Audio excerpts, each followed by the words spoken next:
Les gars, je crois qu'on est en train d'assister à un truc plutôt intéressant dans le marché de l'infoprenariat. Je dis plutôt intéressant, mais en vrai c'est plutôt flippant même, sauf si tu sais quoi faire. Je vais te dire ce que je pense, c'est ma théorie, par rapport aux gens qui font entre 30 000 et 100 000 euros par mois, on va dire. Et pourquoi ces personnes-là qui sont dans cette échelle de valeur, d'argent réalisé tous les mois, et si tu en fais partie, je pense que tu écoutes, en tout cas pour voir si ça peut être intéressant. Si tu penses que je dis de la merde, quitte la vidéo ensuite. Mais je pense que ces gens-là, s'ils ne comprennent pas ce qu'on va dire, parce qu'il y a 3 grandes forces qui vont jouer contre le marché de l'infoprenariat, ou qui vont te porter si tu les comprends, vont tout simplement mourir, ou alors justement faire plus d'argent, et faire beaucoup plus d'argent, et tous les mois. En fait, il faut comprendre que là, il y a 3 grandes forces qui arrivent, et qu'il faut bâtir un système résilient et pérenne en face de ces 3 forces. On va parler de l'intelligence artificielle, on va parler de la croissance de marché de l'infoprenariat, et on va parler de l'inflation. Et je pense qu'on va parler de l'inflation liée à l'IA. En fait, prenons l'IA pour exemple. Je parle pas ici des ressources sur LinkedIn que tu commentes, parce que ça te donne envie, parce que le post est bien copyrighté, genre le mec qui fait une automatisation, N8N, là j'ai vu c'est Banana en ce moment le nouveau truc, à un moment c'était VE3, il y aura toujours une nouvelle chose. Il faut comprendre que les entreprises qui jouent dans le game de l'IA jouent à une course à l'innovation, c'est la guerre froide en ce moment en fait avec l'IA, c'est à celui qui développe le plus rapidement sa nouvelle technologie, à celui qui la communique le mieux sur le marché, et donc en fait on s'en fout de tout ça. On s'en fout parce que c'est pas ces petits balbutiements de l'IA. Attention, je dis pas... Enfin, en vrai, c'est juste une folie ce qui est en train de se passer. C'est une révolution. Mais on en est encore qu'au balbutiement. On n'a pas encore de véritable utilité, nous, en tant qu'infopreneurs et coach, consultants, à utiliser l'IA dans nos business. Genre, je parle en termes de leviers qui font du x10 sur ton business. Il n'y a pas encore ça, alors que normalement, une nouvelle technologie l'apporte. Si quelqu'un dans les commentaires a mis en place un système qui lui permet vraiment de déléguer tout son contenu et qui lui rapporte vraiment de l'argent et des leads qualifiés, etc., s'il y a vraiment du tracking observé par ça, je suis preneur, je veux bien faire un call et je veux bien m'excuser publiquement. Mais pour l'instant, parmi mes collègues, pareil, même avec des gens dans lesquels je suis en relation qui font plus d'argent que nous, ça fait 3 mois qu'on encaisse 500K par mois, tous les mois, même des gens qui font 1 million, etc., ils n'utilisent pas l'IA, c'est pas game changer dans le business. Donc quand je veux parler de l'IA, je vais voir si ça filme parce que là ça va être important, quand je veux parler de l'IA, c'est en fait justement le négatif qui peut se passer par rapport à ça.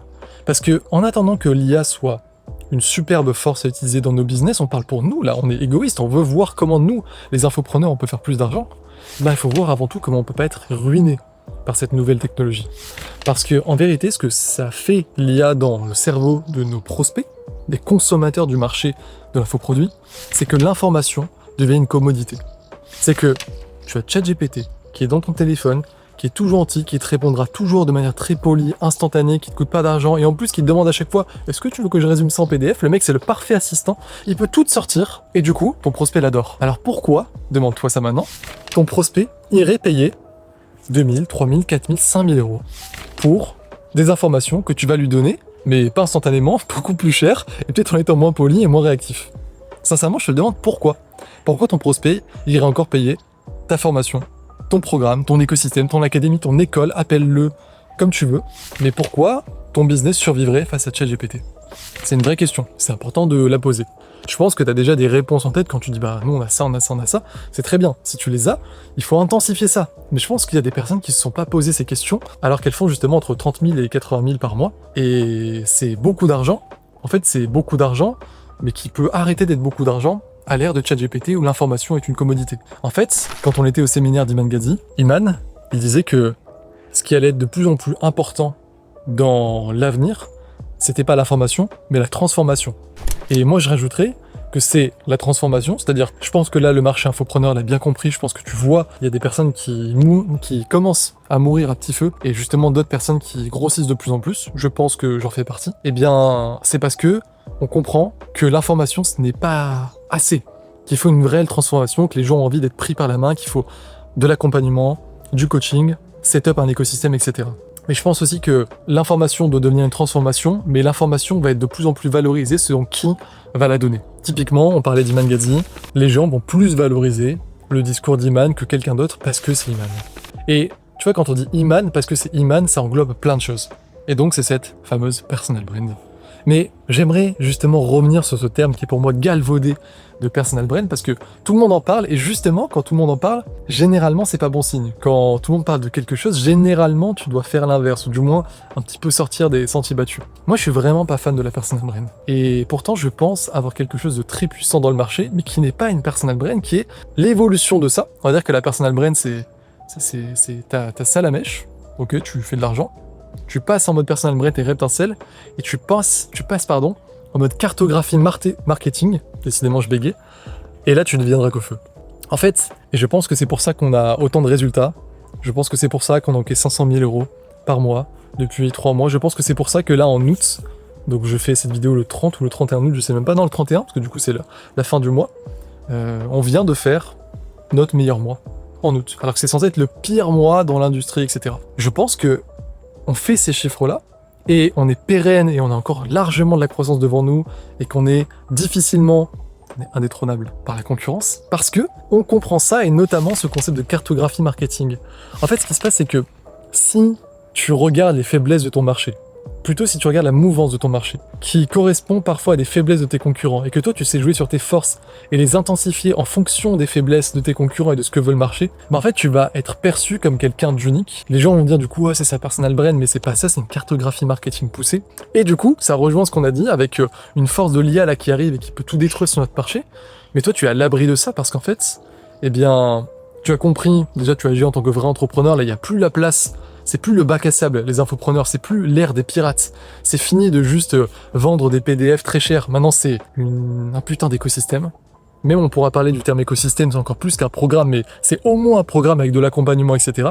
Et c'est en plus une information qui est donnée dans un contexte de programme avec de l'accompagnement, mais qui est donnée par quelqu'un qu'on respecte, qu'on admire, qu'on aime, qu'on a envie de suivre, à qui on a confiance, qui du coup n'est pas ChatGPT, donc l'information est valorisée parce que ça vient de cette personne, parce que cette personne a fait une cartographie marketing en fonction de la mouvance du marché et des faiblesses des concurrents.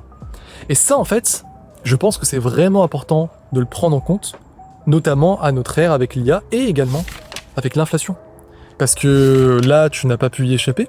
Et en fait, je pense que si, je pense qu'il y a des personnes qui ont échappé, parce que je pense qu'il y a beaucoup de personnes qui sont à Dubaï, je pense qu'il y a beaucoup de personnes, ça c'est un truc chez nous, chez les infopreneurs, chez les entrepreneurs, de couper l'actualité, etc. Et c'est vrai, moi, ça fait des années que j'ai pas consommé l'actualité. De toute façon, si une news est vraiment importante, tu l'entends, tu la vois sur YouTube dans les recommandations, tu l'entends, tes amis, ta famille, etc. Mais je pense que c'est quand même important de comprendre que si tu fais de la thune aujourd'hui, si typiquement tu fais 30 000 à 80 000 € par mois, c'est parce qu'il y a des gens, je pense des Français, si tu regardes cette vidéo, tu es Français, ton marché du coup est Français, les Français te donnent de l'argent. Ils te donnent pas de l'argent en mode parce que tu n'as rien fait pour le mériter, comme sur OnlyFans. C'est parce que tu apportes de la valeur. Donc c'est juste un échange. Voilà, moi j'ai une belle tête de Bouddha dans mon jardin. Bon bah, je vais dire, je l'ai acheté, c'est pas vrai, c'est le propriétaire. Et en tout cas, le propriétaire a bien voulu décorer ça parce que il trouvait ça cool, et donc, ah merci, vous avez fait cette tête de Bouddha, je vous donne de l'argent. C'est la base de l'économie.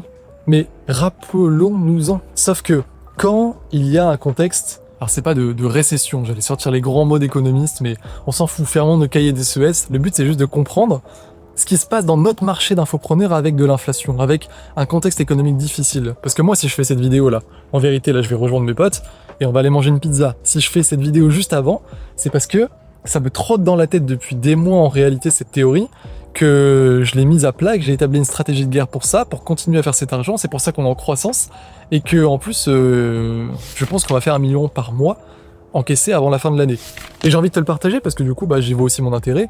Je me dis déjà, c'est cool de le partager, j'ai envie, tout simplement, ça m'excite intellectuellement, et puis en plus, si tu te dis, oh putain, pas con ce qu'il dit, et que tu comprends que ça se déroule ensuite en chiffres précis, c'est-à-dire que ce qu'on met en place, ça fait vraiment de l'argent, peut-être que tu voudras nous prendre un de nos stratégistes, un de nos copywriters stratégistes qui comprendra tout ça aussi, parce que je leur donne même une vision macro du marché, et qu'il pourra appliquer ça pour toi, et du coup que tu fasses en sorte que ton business ne périsse pas et au contraire devienne encore plus pérenne. Bref, du coup je reviens sur le sujet de l'inflation, c'est que dans un contexte économique difficile, les Français, qui sont tes clients, vont moins sortir la carte bleue. Et donc, le but c'est pas de donner tous les conseils du monde ici, en plus c'est adapté à chaque fois selon le business, et puis j'ai pas envie que ça soit une vidéo lourde, c'est juste de faire comprendre que, ah d'accord, il y a une force négative qui peut arriver avec l'IA, qui est en plus corrélée avec une deuxième force négative, qui est celle de l'inflation, du contexte économique difficile. Concrètement, pour moi, l'axe en tout cas sur lequel jouer sur ça, pour l'IA c'est plus la cartographie marketing que certains apparentent à un personal brand, même si c'est différent. Et pour moi, c'est l'évolution. Là, la clé à jouer dans ce contexte économique difficile, c'est toujours ce qu'on vient de dire, mais amplifié par une offre excellente. Et une offre excellente, je crois qu'il y a peu de personnes qui l'ont compris.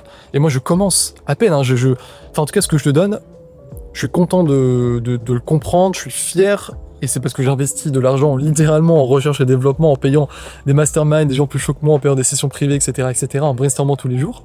Mais c'est avec humilité que je te le donne. J'ai pas la science infuse et c'est juste quelques courants de pensée que j'ai pu avoir. Mais ça me choque de voir que peu de personnes pensent à l'avenir et pensent en termes d'offres, en termes de base d'entrepreneur. En fait, la base de la base, c'est d'offrir un service, un produit tellement bon que les gens veulent te donner ce bout de papier qui peut acheter plein d'autres choses, mais ils vont acheter ta chose. Et je crois qu'il y a personne qui pense en termes de barrière à l'entrée dans son offre pour du coup avoir quelque chose d'unique, avoir une situation monopolistique. Si je donne un peu de concret, parce que là on dirait que je suis un prof d'SES, pourquoi les gens viennent acheter l'académie alors qu'il y a d'autres solutions? Et même en vérité, moi je suis pas en concurrence qu'avec les gens qui font du copywriting, je suis en concurrence au final avec même quelqu'un qui vend une formation dans l'immobilier, parce que c'est une opportunité make money que je vends, parce que je m'adresse à un marché froid. Donc pourquoi le français moyen, et c'est pas du tout péjoratif quand je dis ça, même au contraire, pourquoi le français moyen qui me découvre va passer à l'action avec moi dans l'académie alors que de base il ne connaît pas le copywriting, plutôt que d'acheter une autre formation marketing ou copywriting, marketing ou même make money en général, du community management, du montage, de l'investissement immobilier. Eh bien c'est parce que je lui donne tellement confiance avec ce qu'on a dit avant et qu'en plus mon offre je la bâtis toujours avec des barrières à l'entrée, typiquement une clause de garantie avec des avocats, typiquement un réseau secret, donc c'est-à-dire des clients que j'apporte sur plateau d'argent, que, comme les autres ne peuvent pas dire ça, je deviens quelqu'un d'unique à leurs yeux, donc j'ai une situation monopolistique sur mon marché, et donc ça fait que forcément, on a beaucoup plus de leads, qu'on paye moins cher, qu'on convertit mieux, et en plus, si je dois aller même pousser le délire encore plus loin, mais c'est la façon dont moi je raisonne avec mon business, c'est que cet argent qui est généré me donne une force de frappe et un levier supplémentaire sur mes concurrents et sur ma vision pour mon business et sur le marché, ce qu'il est en train de devenir, parce que du coup, comme j'ai plus d'argent, je peux encore plus investir dans ma personal brand, dans ma cartographie, dans mon offre, faire d'autres barrières à l'entrée, recruter des meilleurs talents, etc., etc. Et en fait, c'est juste que j'ai l'impression qu'il y a très peu de personnes qui parlent de ça dans le marché français, soit parce que, et je le sais parce qu'on en discute avec d'autres, qu'ils n'ont aucun intérêt à le faire, c'est-à-dire que moi, encore une fois, si je te le donne, c'est parce que j'espère qu'à la fin de cette vidéo, tu te dis « Putain, d'accord, je comprends pourquoi ils font 500K » et que tu te dis « Ok, s'il comprend ça et qu'il donne à ses élèves, en fait, une fois qu'ils sont formés et que je peux les avoir, ouais, c'est peut-être intéressant de passer avec l'académie pour avoir un copywriter stratégiste. » Parce qu'aujourd'hui, c'est plus juste des copywriters, je m'en fous de former des copywriters. Moi, je veux former des gens qui changent de vie et ça demande de comprendre aussi la stratégie. Et du coup, quand je parle avec des gens qui font plus d'argent que nous, parce que on n'est pas les kings, hein, il y a des gens qui font 1 million par mois, eh bien, en vérité, je sais pas s'il y a des gens qui font 1 million par mois en France en vérité, mais 700K, 800K, eh bien ces gens-là, des fois ils comprennent ce qu'on dit, des fois même ils m'apprennent des choses, mais en fait ils ne vont jamais en parler publiquement parce que ça serait donner des armes à leurs concurrents, parce que eux ils sont pas dans la thématique make money, ils ont aucun intérêt à build in public ou à donner ces informations, leur façon de penser, etc. Même c'est du temps. Donc en fait, c'est pour ça aussi que je le fais. Parce que je me dis, ça manque un petit peu. Et si jamais tu vois ce que je veux dire avec ces deux forces qui viennent jouer contre nous, qui peuvent potentiellement faire que tu vas gagner moins d'argent, ou alors au contraire gagner beaucoup plus d'argent, parce que du coup beaucoup vont périr en termes de business, parce que beaucoup ne sont pas sérieux, parce que beaucoup ne pensent pas à ça, parce que beaucoup, même s'ils y pensent, ne vont pas agir, et que toi du coup tu vas être de l'autre côté et gagner plus que 100 000 euros par mois et avec un business pérenne, eh bien je pense que c'est intéressant. Et la troisième chose dont je voulais parler, on va faire rapide, c'est, donc je voulais parler de l'IA, je voulais parler de l'inflation, de l'économie compliquée qui peut être en plus mise en relation avec l'IA. Eh bien la dernière chose, c'est la croissance du marché des infopreneurs. Et c'est pareil, c'est juste un fait qu'on peut voir ensuite avec notre loupe comme quelque chose de négatif ou de positif. Mais de base, la croissance qui va du coup induire qu'il va y avoir plus de concurrence n'est pas négative en soi. Moi, je le vois même comme une force, parce que du coup, ça va te permettre en fait déjà d'ouvrir le marché, comme on dit, mais surtout de pouvoir, si tu as fait les étapes d'avant, comme tu vas être en situation monopolistique, comme tu vas avoir pris tellement d'avance sur les gens, parce que du coup j'ai pas expliqué ce que je veux dire par croissance du marché, mais tu l'as entendu plein de fois, je pense, le marché de l'infoproduit, c'est gigantesque et ça s'ouvre, je mettrai un screen sûrement, c'est des milliards et des milliards qui vont s'ajouter en plus dans les prochaines années. Ça veut dire que de plus en plus de gens, en fait, sont en train d'être habitués à acheter de la formation en ligne, je pense que tu le sens aujourd'hui, Nous, on le sent. Moi, j'ai plein de personnes qui, dans mon équipe de sales, disent « Ah bah franchement, je m'attendais pas à ce prix-là. » Mais qui disent ça d'une manière positive, qui pensaient que c'était plus cher. Pourquoi ils disent ça? Mais parce que les écoles de commerce, elles coûtent plus cher. Et parce qu'en fait, si tu t'es positionné comme il faut, CF, les points d'avant, bah en fait, tu n'es plus juste une formation en ligne, tu n'es même pas juste un programme. Tu es une école avec un écosystème. Bon là, je parle quand même... Ouais, non, ça peut s'appliquer à plein de gens, j'allais dire make money, mais non, ça peut s'appliquer à plein de gens. En plus, on a aidé des business comme ça, même perte de poids, etc. En fait, si tu crées un écosystème, parce que école, ça peut faire quand même très j'apprends quelque chose, une compétence. Si tu penses en termes d'écosystème, du coup, tu vas être en compétition avec des choses qui sont bien plus chères dans la vie de tous les jours, que les Français sont habitués à voir plus cher, et donc, bah, ça ne les choque pas. Donc c'est pour ça que comprendre qu'il va y avoir de plus en plus de compétition, c'est une bonne chose, parce que si tu fais les choses qui ont été dites avant, tu vas être en situation monopolistique. Par contre, si tu n'as pas fait ce qu'il fallait, bah, tu vas te retrouver avec beaucoup plus de concurrents qui vont être comme toi. Et donc si on prend la big picture, il y a 3 grandes forces qui arrivent, qui vont bouleverser notre marché infopreneur, qui sont déjà en train de le faire, mais 2026, vraiment, je pense qu'on va avoir vraiment beaucoup de gens comme ils sont vraiment, une fois que la marée sera basse, et on va voir les gens qui auront construit un bateau et qui pourront du coup être là, toujours à flot. Parce que du coup, il va y avoir l'intelligence artificielle qui va faire paraître l'information de plus en plus comme une commodité. Il va y avoir l'économie qui va en pâtir, qui en pâtit déjà. Donc pour le portefeuille des Français qui vont être plus sélectifs quant à leurs dépenses, notamment dans un domaine qui reste encore un petit peu risqué pour eux au niveau de la formation en ligne. Et il va y avoir en plus de plus en plus de concurrents, parce que bah, c'est juste comme ça, il y a de plus en plus d'argent à se faire, donc les gens viennent. Et donc ça fait que si tu galérais à vendre avec l'économie, qu'en plus il y avait l'IA qui te sabotait un petit peu, et que là, bah, plein de gens vont dire la même chose que toi, effectivement, on comprend pourquoi des gens qui vont faire 30 000 à 80 000 euros par mois vont passer petit à petit à, si on prend le point médian 50 000, ça va être une mort lente en fait, à 40 000, à 30 000, des fois encore le mois d'après 30 000, puis après 15 000, puis après 5 000, je pense que ça va être... C'est comme un poison insidieux, je pense qu'en fait, c'est vraiment un poison ce qui va se passer. Je pense que ça va être dur pour les gens de réaliser que leur bateau est en train petit à petit de sombrer, parce que c'est littéralement comme un poison, c'est-à-dire que comme c'est un mélange de 3 forces, on sait pas vraiment laquelle identifier, il n'y a pas de cause très précise, ça va être un mélange de plein de choses, le marché va bouger, on va se dire mais pourquoi là je fais moins d'argent? Et en plus, ça aura commencé maintenant. Ça fait même déjà plusieurs mois pour moi que ça commence. Et ça va le faire petit à petit comme ça. Et je pense vraiment que fin 2026, le marché de l'infoprenariat sera complètement différent, avec des tas de business qui sont entre 30 000 et 80 000 euros par mois, qui auront péri, ou qui du coup n'auront plus du tout la même force de frappe, qui font plus du tout le même argent, qui auront surtout plus du tout la même rentabilité, parce que tu peux toujours continuer à faire de l'argent, mais si t'en as pas à la fin dans ta poche, ça sert à rien. Et des gens qui auront compris tout ça, qui seront positionnés à des années-lumière de ce qu'ils étaient de base en 2025, qui auront un business hyper pérenne, et qui pourront absorber en plus la croissance morte de tous les business justement qui sont partis. Et là, ça va être très intéressant. Personnellement, je sais dans quelle ligue j'ai envie de jouer, je sais ce que je suis en train de mettre en place, et dans quelle direction j'ai envie d'aller. Et si jamais, comme je l'ai dit dans la vidéo, tu as envie de prendre un bras droit, ou même en mission ponctuelle, mais je pense que le but à la fin c'est d'avoir un bras droit, un copywriter stratégiste, donc un stratégiste, quelqu'un qui connaît tout ce que je suis en train de te dire, parce que moi je les forme tous les jours sur même penser la vision macro du marketing, du marché, typiquement de notre marché infoproduit, et que la personne saura en fait établir une stratégie en fonction de tes forces, de la mouvance du marché, des faiblesses des concurrents, de changement d'économie de ce que je viens de te dire, pour ensuite du coup décliner à ce moment-là dans un message concret marketing, quel est le degré de conscience qu'il faut faire dans tes pubs, quel hook ensuite on fait justement pour attacher à ce degré de conscience, qui est supporté par une big idea, qui est dit dans de la VSL, etc., etc. Tu vois, le copywriting ne vient qu'après en fait. Tous ceux qui disent encore 2025, oh le hook c'est le plus important parce que c'est les 3 premières secondes, bah, c'est normal qu'en fait ils ne fassent pas d'argent. Parce que ce que tu écris, c'est juste imbriqué dans une stratégie qui est imbriquée en fonction d'une cartographie marketing globale que tu as fait en fonction du marché, de tes concurrents, de tes forces et de ce triptyque qui soutient justement une vraie croissance pérenne et rentable. Donc si jamais tu as envie d'avoir quelqu'un comme ça, et que tu veux en plus qu'on passe un test pour être sûr que tu trouves la bonne pépite, parce que la personne aura les bons hard skills, mais elle peut avoir aussi les bons soft skills, et tu peux très bien t'entendre avec cette personne, elle va être intégrée dans ton équipe, etc. si tu en as une. Bref, si tu veux avoir une pépite, et que ça te fasse le meilleur des deux mondes, tu peux cliquer sur le lien en description, qui te mènera tout simplement vers soit le numéro de mon chef de projet qui est aussi mon copy chief qui te posera toutes les questions qu'il faut pour te trouver cette pépite, soit vers notre site internet directement où on aura établi toute une série de questions pour que tu puisses trouver ta pépite, soit vers autre chose. Mais en tout cas, il y aura quelque chose pour que tu t'y retrouves et que tu puisses survivre en 2026 et faire plus que survivre, mais vraiment te sentir bien en place et encore une fois sur le long terme au niveau pérenne.